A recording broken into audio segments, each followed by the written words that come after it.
Let's talk mic control, and more specifically, we're going to talk about the mic control features that are in VoiceLive Play and VoiceLive Play GTX. Now, as you may have heard, we recently teamed up with Sennheiser to put mic control into their E835 mic.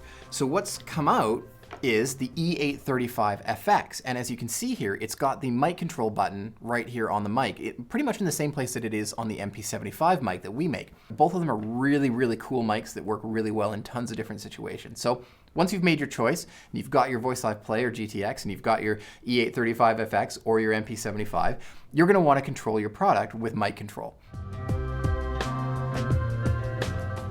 The first thing we're going to do is set up the unit itself to use mic control. We're going to go into the setup menu. So just push setup there, and we're going to want to navigate to the input screen. And you'll notice it's set to dynamic mic.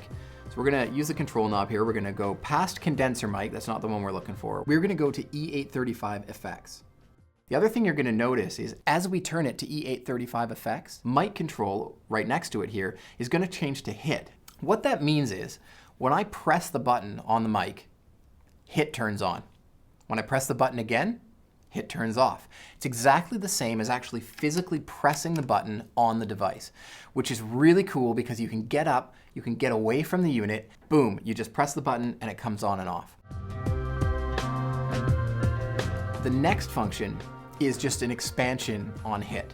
So we're going to select it here, hit plus talk. So what does that mean? Well, now it actually exactly replicates the hit button, because you can see under here it says hold for talk under the hit button. That means that if you press the button just on and off, it's a toggle, hit comes on, hit comes off. But if you press and hold the button, the hit light starts flashing, and what that's saying to you is all the effects are bypassed. It's now in talk mode. Talk means I want to talk to the audience. I want to talk to them without sounding like I have a bunch of harmonies or have a megaphone or otherwise sound kind of silly. So we're on just the first preset here. I've got hit on, and now I've got a harmony on my voice. Right? Well, obviously you don't want to say, "Thanks so much for coming to our show. It's really great to see you all here. Everybody buy beer." So instead of the harmonies and stuff being on, press and hold, goes into talk mode. Now I have just my voice. Straight up, unadulterated voice going straight through.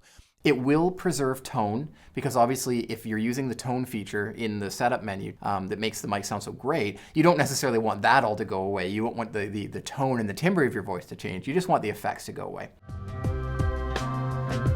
Next up, we've got preset up.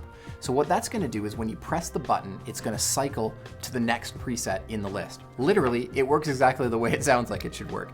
Boom, push the button, and the preset changes. And I've moved to Kanye Lockdown. And if I click it quickly, go right through. Boom, boom, boom, through all of these different ones. So now I'm on Cyborg and it sounds really crazy. I tend to make several presets for a song. I'll make the intro, the verse, the chorus, any of that kind of stuff, and I'll actually have presets that are arranged. There could be 7 or 8 presets in one song, and I skip through them one after the other, and it actually makes the performance quite simple. You could literally do your entire song with one push of the button as you go through. So you're coming up out of the chorus, you push the button and it goes to verse 2 preset. You go to halfway through verse 2 and there's some other effect you want to add on, you push it again and it's verse 2B preset. Now, of course, that takes some time to set up ahead of time, but it's really actually kind of a neat and valuable way to use these units to make it super simple for you in actual practice on stage. You're rocking around, you're running around, and you're just having to remember, push the button, next part of the song, push the button, next part of the song, and everything vocally is happening for you. It's super, super handy. The last function that you can control with these mics is loop. I'm going to press the button, and it's going to record. I press it again, and it's going to record, and it starts playing back, and it's going to record. If I double press it, it's going to record. It stops. If I press and hold it, it clears. One of the caveats that comes along with a one-button looper, and it's common to every one-button looper, is that you may find, like if I started doing a loop and I just went,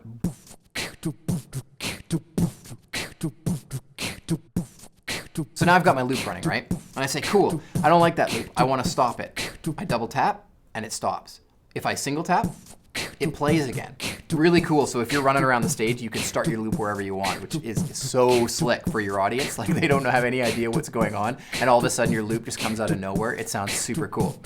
Okay, what I'm going to do is I'm going to erase this loop now, and you'll notice something. Here we go. I'm going to press and hold to erase. See that little, for lack of a better word, burp It's common to every one-button looper, and I just wanted you to be aware of that. That's the slight caveat of using a one-button looper.